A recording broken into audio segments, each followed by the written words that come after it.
Age is just a number. If you have a passion you can achieve anything at any age. So ఇదే జోనర్లో మన తెలుగులో ఒక movie వచ్చింది, music shop మూర్తి. Yes, music shop అంటే ఇప్పుడు ఉండే పిల్లలు ఎవరు తెలియదు, because it was very famous in 90s.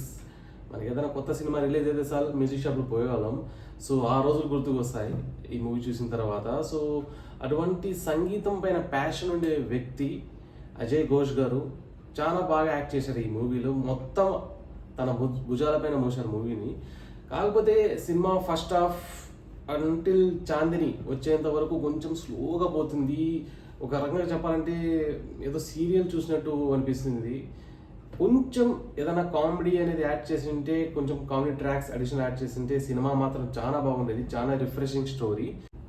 Second half నుంచి స్టోరీ కొంచెం ఫాస్ట్గా మూవ్ అవుతుంది. సో ఏ విధంగా అజయ్ ఘోష్ తన ప్యాషన్ సంగీతం పైన ఎలా తన అంబిషన్ చేరుకుంటాడా లేదా, అదేవిధంగా ఈ సినిమాలో లాస్ట్ క్లైమాక్స్ ఒక హాఫ్ అన్ అవర్ ముందు కావచ్చు చాలా ఎమోషన్స్ పెట్టారు, అందరికీ కనెక్ట్ అవుతుంది ఇది.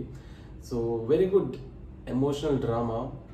అండ్ ఎస్, అమెజాన్ ప్రైమ్లో అవైలబుల్గా ఉంది, చూడొచ్చు, ఒకసారి చూడొచ్చు ఫ్యామిలీతో పాటు. It is not at all a very bad story, it is a good one. And yes, please subscribe to my YouTube channel, Degout Reviews. Signing off, Kareem.